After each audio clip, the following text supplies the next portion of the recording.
हाय, आपके साथ मैं हूँ Surabhi Sharma. India TV YouTube channel subscribe करिए, बेल आइकन दबाएं। पाकिस्तान में अमेरिकी हथियार जरूर बिक रहे हैं, लेकिन पाकिस्तान को डर हिंदुस्तान से ही लगता है। आज सुबह से पाकिस्तानी रडार बाड़मेर पर टिके हुए थे। पाकिस्तानी सेना में भी सिर्फ बाड़मेर हाईवे की चर्चा हो रही थी, क्योंकि बाड़मेर हाईवे की एयर स्ट्रिप पर इंडियन एयरफोर्स के फुली लोडेड फाइटर्स उतरे और अब ऐसी 20 एयर स्ट्रिप एलओसी से एलएसी तक तैयार की जा रही है।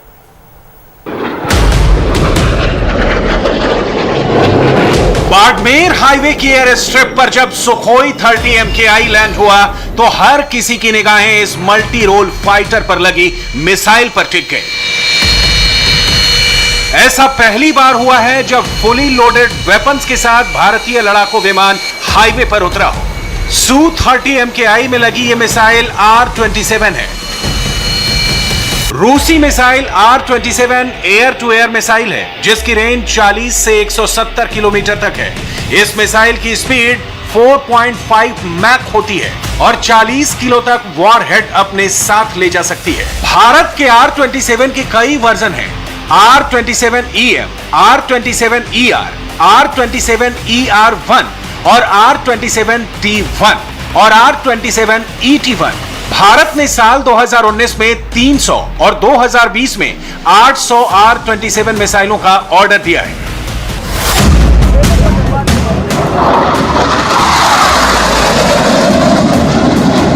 पाकिस्तान बॉर्डर से महज 40 किलोमीटर दूर इंडियन एयरफोर्स के शौर्य पर पाकिस्तानी सेना की निगाहें टिकी हुई थी। तो चीन भी एक एक मूवमेंट को बड़े गौर से जरूर देख रहा होगा, क्योंकि ऐसा पहली बार हुआ है जब किसी हाईवे एयर स्ट्रिप पर खुद रक्षा मंत्री का प्लेन लैंड हुआ।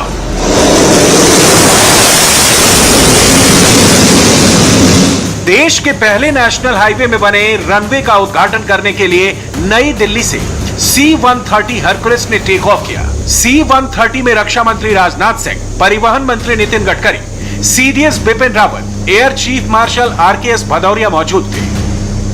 जब हरकुलिस बाड़मेर हाईवे पर लैंड हुआ तो पूरे देश का जोश दोगुना हो गया। भारतीय वायुसेना का C-130 हरकुलिस विमान, ये वो विमान है जिसपे राजनाथ सिंह, नितिन गडकरी यहाँ पर आए थे, इस पर ही सवार होकर। हालांकि राजनाथ सिंह ने खुद कहा कि बहुत ही स्मूथ लैंडिंग इस एयर स्ट्रिप पर हुई और उसके बाद अब ये विमान तैयार है, जिसमें राजनाथ सिंह यहाँ से सीधे जैसलमेर के लिए रवाना होंगे। सबसे बड़ा विमान ये बताते हैं कि इस वायुसेना के बेड़े में शामिल है और इस एयर स्ट्रिप पर खड़ा हुआ है। अब आप इस ताकत का अंदाज़ा लगाइए कि इस एयर स्ट्रिप पर कितने बड़े विमान और फाइटर विमान किस तरीके से लैंडिंग कर सकते हैं। इसी एयर स्ट्रिप पर सबसे पहले सुखोई ने उड़ान भरी और उसके बाद लैंड हुआ, जहां पर सुखोई की रिफिलिंग भी कराई गई और उसके बाद जगुआर विमान ने टच डाउन किया। लेकिन C-130 विमान, जिसमें राजनाथ सिंह, नितिन गडकरी सवार होकर आए, वो यहाँ पर खड़ा हुआ है। बाड़मेर नेशनल हाईवे 925A की एयर स्ट्रिप स्ट्रेटेजिक पॉइंट से बेहद खास है। पाकिस्तान से सबसे बड़ी सीमा 1170 किलोमीटर की राजस्थान से मिलती है, यानी युद्ध में सबसे ज्यादा खतरा इसी एरिया पर है। इसलिए राजस्थान में 6 एयरफोर्स के बेस हैं: सूरतगढ़, जैसलमेर, जोधपुर, बीकानेर, फलौदी, उत्तर लाई में है और अब बाड़मेर में भी रनवे तैयार है। यानी अगर जंग हुई तो पाकिस्तान पर बहुत जबरदस्त अटैक होगा। पाकिस्तानी बॉर्डर पर अभी पहली हाईवे स्ट्रिप तैयार हुई है। अभी पूरे भारत में ऐसी एयर स्ट्रिप का सुरक्षा कवच तैयार किया जाएगा। 20 स्थानों पर इमरजेंसी लैंडिंग फील्ड ये national highway authority of India इसको तैयार कर रही है और कई स्थानों पर हेलीपैड्स भी बनवाने का काम कर रही है। ये बहुत बड़ी बात है। पहले तो मेरी यह कल्पना थी कि शायद जिस स्थान पर हम उद्घाटन करने जा रहे हैं यही स्थान एक ऐसा है और इसके अलावा और कोई नहीं होगा, लेकिन 20 स्थानों पर इसी प्रकार की इमरजेंसी लैंडिंग फील्ड का तैयार होना, यह मैं समझता हूं कि हमारी सुरक्षा की दृष्टि से भी एक बहुत ही महत्वपूर्ण पहल है। बाड़मेर में सबसे पहले सुखोई MKI-30 को हाईवे पर उतारा गया। सुखोई ने पहले टच डाउन किया और फिर उसने हवा में कलाबाजी दिखाई।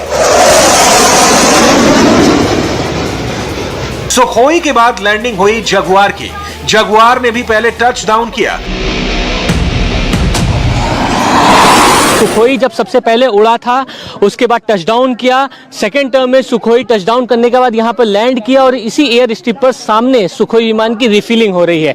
यही इस एयर स्ट्रिप की खासियत है कि ये पहला शायद ऐसे हाईवे पे बना स्ट्रिप है जहाँ पर लैंड तो करेगा ही, साथ ही साथ पार्किंग स्पेस इतना ज़्यादा दिया है कि उस विमान की रिफिलिंग भी हो सकती है। सामने देखिए सुखोई विमान खड़ा है, उसकी रिफिलिंग की जा रही है, उसके बाद फिर से यहाँ से गर्जना भरते उड़ान भरेगा। लेकिन सबसे बड़ी बात यही है कि इस एयर स्ट्रिप को बनाने का उद्देश्य कि इतना बड़ा सरफेस हो और इतनी क्लियरिटी हो कि यहाँ पर फाइटर विमान को उतारा जा सके, लैंड किया जा सके, पार्किंग का इतना स्पेस बनाया जा सके कि उनकी रिफिलिंग की जा सके, क्योंकि जब कभी भी आपातकालीन स्थिति बनती है तो इन तमाम चीज़ों की ज़रूरत पड़ती है। और वही पूरा ट्रायल यहाँ पर देखने को मिल रहा है।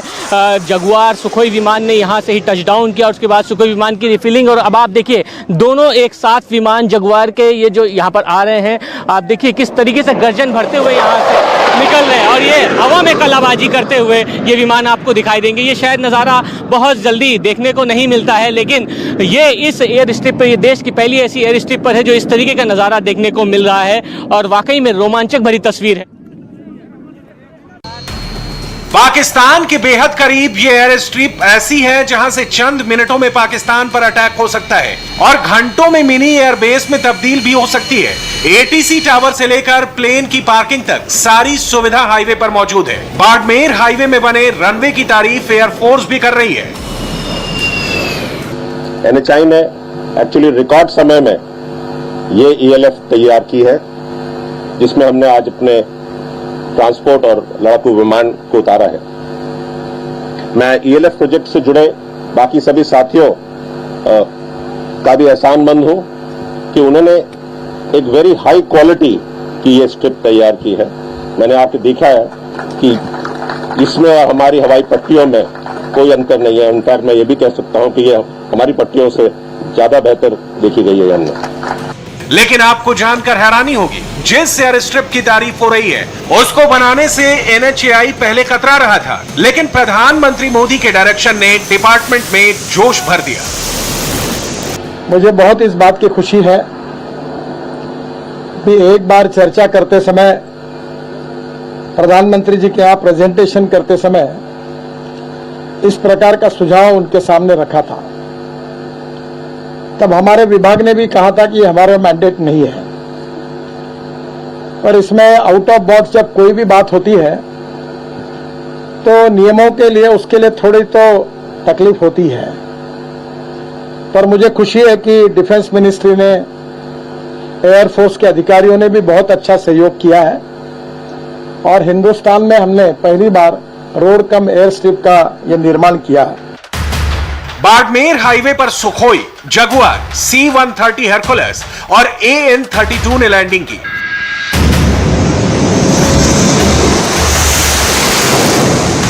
इंडियन एयरफोर्स कितनी काबिल और खतरनाक है, इसका सबूत ये तस्वीरें। पहली तस्वीर पाकिस्तान बॉर्डर के पास नेशनल हाईवे 925A की है, जहां भारत का सबसे भारी भरकम C-130 हरकुलस लैंड हुआ। दूसरी तस्वीर LAC के पास दुनिया की सबसे ऊंची दौलत बेग ओल्डी हवाई पट्टी, जहां पर हरकुलस जब उतरा था तो चीन तक हिल गया था।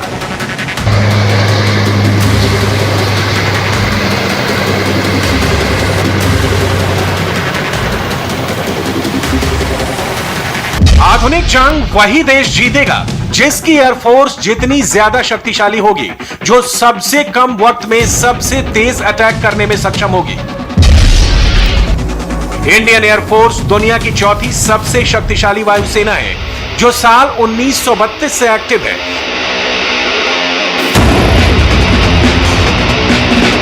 भारत के पास इस वक्त 600 से ज्यादा लड़ाकू विमान हैं, जिसमें 26 Rafale, 272 Sukhoi 30, 69 MiG-29, 59 Mirage 2000, 120 Jaguar, 22 Tejas और 107 MiG-21 है।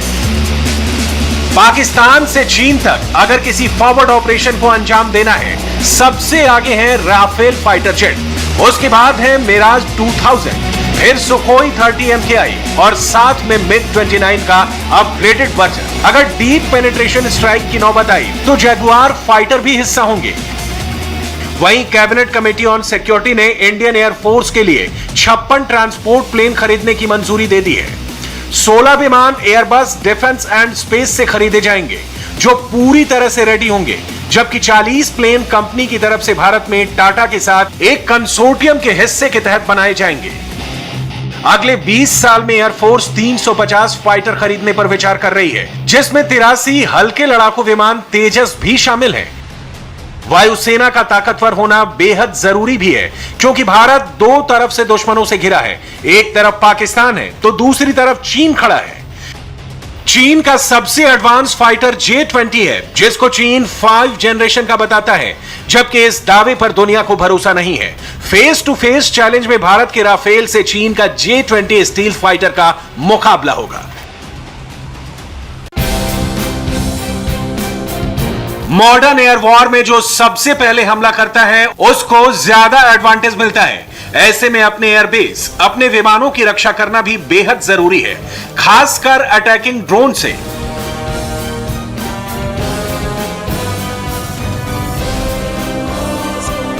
जिसके लिए MRSAM एयर डिफेंस सिस्टम अब वायुसेना में शामिल हो गया है।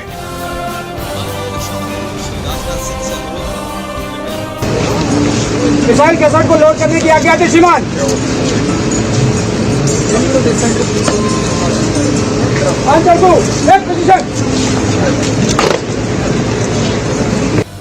जैसलमेर में रक्षा मंत्री राजनाथ सिंह की मौजूदगी में MRSAM मिसाइल डिफेंस सिस्टम को सेना में शामिल किया गया। यह मिसाइल सिस्टम कैसे काम करता है, इसका बाकायदा डेमो दिया गया। इस बदलते ग्लोबल सिनेरियो में देशों के आपसी इक्वेशंस भी अपने इंटरेस्ट के अनुसार तेजी से बदल रहे हैं। चाहे साउथ चाइना सी हो, इंडियन ओशन रीजन हो, या इंडो पैसिफिक हो, या फिर सेंट्रल एशिया हो, हर जगह अनसर्टेनिटी की स्थिति देखी जा रही है। हाल का अफगानिस्तान का घटनाक्रम भी इसी तरह का एक उदाहरण है। इजराइल एरोस्पेस इंडस्ट्री और DRDO ने मिलकर MRSAM को तैयार किया है। इसको बराकेट मिसाइल भी कहते हैं। हर ट्रायल में इसका निशाना 100% सटीक लगा।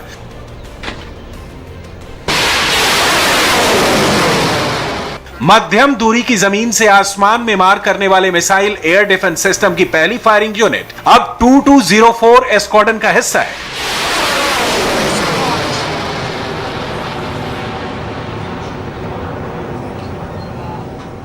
अगर ड्रोन से हमला होता है, लड़ाकू विमान अटैक करने आते हैं, बैलिस्टिक मिसाइल दागी जाती है, या फिर समंदर से वॉर हो, यह एयर डिफेंस सिस्टम हर एक दुश्मन को बीच रास्ते पर ही नष्ट कर देगा। MRSAM मिसाइल डिफेंस की रेंज 70 किलोमीटर तक है, लेकिन एक बड़ी खासियत है, यह सिस्टम आसपास के रेडार सिस्टम से जुड़कर अपनी कवरेज रेंज को और भी ज्यादा बढ़ा सकता है। साथ में अपनी इंफॉर्मेशन को शेयर भी कर सकता है। भारतीय सेना का यह ऐसा सुरक्षा कवच है, जिसको भेद पाना ना पाकिस्तान और ना चीन के बस में है।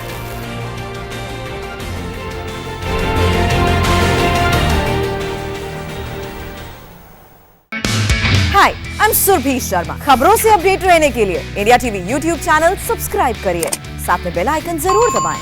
जुड़े रहें इंडिया टीवी के साथ।